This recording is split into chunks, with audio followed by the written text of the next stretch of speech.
IronAraxxor challenged his viewers to get the absolute maximum amount of levels in 1 hour on a fresh Ironman. And I mean, I can't say no to free GP, can I? To keep it free, I locked myself in free to play. The rules for the challenge allow any preparation with one big catch: no leveling up and no XP blocking to get around this barrier. Everything else goes. Every single experience point I get needs to be calculated precisely to avoid leveling up skills while also giving me the absolute most progress towards a big XP drop for the challenge run. To start off, I want to unlock complexity 6 in dungeoneering so I can immediately finish a large dungeon at the start of my run and get a massive XP drop. This is where LQ will come in. He'll carry my challenge account through a dungeon so it doesn't need to gain any combat XP. We'll finish each floor and I'll unlock complexity 6 with minimal XP gained. The problem is you normally level up dungeoneering while doing this. However, by intentionally messing with all the metrics that people skip over on the final floor interface, I should be able to get it down to practically 0 XP per floor. First, I'm going to make a party with only 3 players, as that gives the lowest XP modifier. That's sort of counterintuitive. You'd think it would be 5 would be the most and 1 would be the least, but it's actually 1 person gives you the most experience, then 5 people, then 2 people, then 4 people, and then 3 people. I'm not sure why that's the case, but it is. After that, I'll scale the dungeon to just 1 player to gain a big XP penalty on a level 3 account. Then I'll die as much as physically possible in the floor for a massive XP reduction. Alright lads, it's the moment of truth. Let's see, 33 XP. What? Alright, I leveled up. I'm not sure why that happened. That shouldn't happen. It's disappointing. After some more research, I determined Jagex added a mechanic so the first floor you do gets a special bonus that will always push you to level 2, no matter how much or little XP you get in the floor.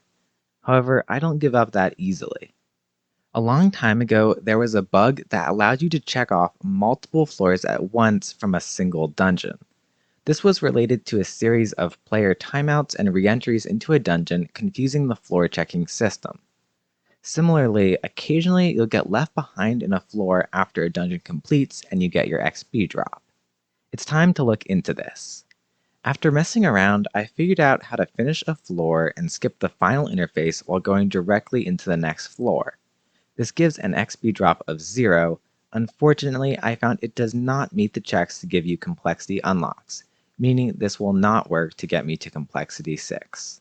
I tried a few more methods, but none of them worked despite giving other very interesting effects. It was time for Plan B, Cursed Tides. Beneath Cursed Tides requires 30 attack, cooking, firemaking, magic, mining, smithing, strength, and woodcutting. I'd boost to those levels using lamps from other quests while leveling up fast skills during the hour. This is where I encountered the second largest challenge for my run: gathering supplies. I need weapons, ore, fish, and logs to progress the account, but I can't get a single level while gathering them. I need to rely on shops and item spawns for the majority of my items. Additionally, I'm locked to free-to-play locations. The top floor of the Lumbridge Castle has 4 logs that spawn together. Using area loot and world hopping, it was possible to gather 1,000 logs in an hour. That's over 1 million GP per hour on a completely new account. I was unable to turn any of these into planks, so I went deep into the wilderness and looted piles of planks and bones for future use. I also discovered an unlisted Guam spawn in the Hydrix Dragon Cave at level 51 Wilderness. Interestingly, the dungeon is empty in free-to-play, which allowed me to gather the Guam safely. This will come into play when it's time to train Herblore. I also stopped by the Mage Arena Bank to buy law runes for later in the run. Coins are a challenge on a fresh account that can't kill anything. Typically, I make spider silk equipment in the catacombs on a fresh Ironman to level combat and crafting. Then I sell finished bodies to the general store for some quick early game cash. Obviously, this is not an option. Most easily gathered supplies that give no XP sell for under 10 GP. While I could spend 10 hours picking cabbages, I only have 3 days to prepare the account, so it's not a feasible option. During Fresh Start Worlds, I spent a day theory crafting early game invention training. Although I finally settled on making divine charges, I uncovered a ring of shops in Varrock that have a fast restock of low level gear for all three combat styles. I used these items for cheap disassembles, including a set of free starter weapons for each combat style. I'm going to use the free starter weapons to gather cash on my challenge account. Periodically, I'll loot the items and sell them back to the shops for a quick cash injection. And yes, I also did the Stronghold of Security for some early game cash. Eventually, this selling method got boring, and I wanted a more consistent method for GP that I could just grind out in one sitting. There are a number of NPCs in RuneScape that give items to players under certain circumstances after following specific chat options. These items are not in shops and typically don't follow the same restocking schedule as shop NPCs. One example of this is Ali Morrison in Alcard, who will send you a random item and take 10 GP if you complete his dialogue. This can be repeated indefinitely. Unfortunately, Ali Morrison taking my GP was the exact opposite of what I needed. I had to find another NPC. I discovered that documentation of methods like this are almost completely extinct from the game since Nezzy Helms haven't been relevant since 2012. It was up to me to find a method. In recent years, Jagex has been working hard to make the early player experience as smooth as possible. One component of this is making early quests easy for players to complete without looking up a guide or getting lost in the world. This was my best bet. I need to distribute my XP very carefully over all the quests I complete. There are only so many monsters I can kill before I level up and need to start fresh. After testing, I determined that the Vampire Slayer quest gave no combat XP for killing the boss. While filming an unreleased series last year, I uncovered a flinch spot that allows you to save spot count Drainer while taking no damage. This spot allowed me to complete the quest at level 3 with 0 XP gained, and rewarded me with a 5k combat XP lamp I can use during my challenge run. More importantly, I uncovered a drawer upstairs in Drainer with a bottomless garlic supply. After scrolling through the chat dialogue 28 times, I had an inventory full of garlic, which sold to a general store for 1 GP each. The good news is this gave me hope to find an unlimited item supply that will work during the run, and I actually didn't need to wait very long. I began the Blood Pact quest, which requires you to defeat 3 cultists on your way through the Lumbridge Catacombs. I need to unlock this area for combat and Slayer during the run. The quest does give combat XP, so I had to carefully distribute the XP drops between skills. I was already using melee for a few other quests, so I decided to bring a ranged and magic setup for this one. While getting ready to slay the first cultist, Kale, Xenia offered me a bronze dagger as I had no melee weapons on my character. Most quest handouts like this are locked to a one-time event unless it's an untradeable quest item, but just for fun, I dropped the bronze dagger and I spoke to her again, and again, and again, and again. During the mining and smithing rework, Jagex spent an incredible amount of time removing every single weapon, ore, and bar drop in the game, replacing them with stone spirits and salvage. All that remain are a few item spawns, incredibly overpriced shops, and a single adamant longsword that snuck into clues and I believe is still there today. And now there's this unlimited bronze dagger reward from Xenia, only available during this one step of the Blood Pact quest. The daggers sell to a general store for 50 GP each, allowing me to make nearly 100k per hour indefinitely on my XP locked Ironman. Cash flow issues are over. I purchased raw sardines on repeat from the Port Sarim shop, I snagged the best equipment for all combat styles and level progressions, and I saved some extra for death costs. I completed the necromancy tutorial right up until the point where you level up. The entrance for the quest is right outside Death's office, so I'll intentionally die during the run to get to and unlock necromancy. This will give me a few extra levels to push ahead of the competition. The next quest I investigated was Witch's House. The quest rewards over 6,000 Constitution XP, which would get me another 15 levels during the run. The big challenge of this quest is killing the Witch's Experiment. Unfortunately, the experiment gives XP, so I can't kill it prior to the run. It also hits hard, so there's a decent chance I'll die partway through and waste valuable time going back.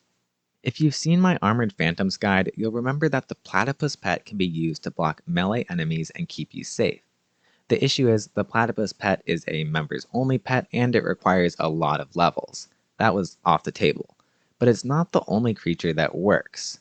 Human players act a similar way, so theoretically I can use another account to stand between me and my challenge account to stay safe from most of the witch's experiments. Then I hit another roadblock. It's no longer possible to have multiple accounts in the witch's hut. If I try hopping worlds with another account in there, I get pushed outside.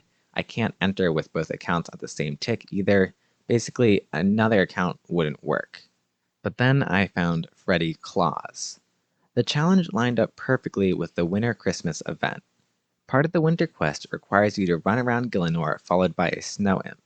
The snow imp isn't like other followers, instead he possesses blocking powers just like the platypus. Theoretically, I could use Freddy's power to protect me from the experiment, collect the ball, and get a fat XP drop for the run, but it turned out to not be so simple. I only have 1 hour to do the run and a long list of quests and skills I plan to complete. After a quick test, I realized it would be nearly impossible to complete Cursed Tides while also making reasonable progress in other skills. Part of my plan to unlock Cursed Tides was finishing the Knight's Sword mid-run. The Knight's Sword gives 13,000 smithing XP, which is enough to push me to 30 smithing. This component could remain part of the run, but that means I'm losing a lot of time running around the world. I decided it was more valuable to complete the Christmas quest for 3 5k XP lamps immediately than do it mid-run and use Freddy for Witch's House. Next came the challenge of managing quest rewards and inventory space. For example, the Christmas quest fills your inventory with an outfit, so you need to collect it earlier than some other quests. I'll skip over all of the planning I did, but with Stolen Hearts complete, I had an inventory full of lamps. And now it was time to start the challenge run. My strategy is to start off with a huge redemption of quest reward lamps. I've optimized the lamps around skills I will train versus won't train during the run, and skills I'll need for quests. I was able to delay the level up icons by stalling lamp interfaces, so I saved precious seconds at the start. Unfortunately, I used one special lamp at the wrong time, which messed up the stalls, so I had to begin the run a little bit early. This led to me wasting a lamp on ranged instead of rune crafting later in the run, which was a small loss of levels. After the initial lamps, I grabbed some bankable lamps from the Death Plateau quest. It's possible to get more of these lamps after the quest, but I would have leveled agility doing it, so I couldn't stack more than 3. Luckily, the quest Missing Presumed Dead gave me an agility lamp as a reward that actually works in free-to-play. This was not the case for some other lamps. This gave me the Surge ability immediately to help speed things up.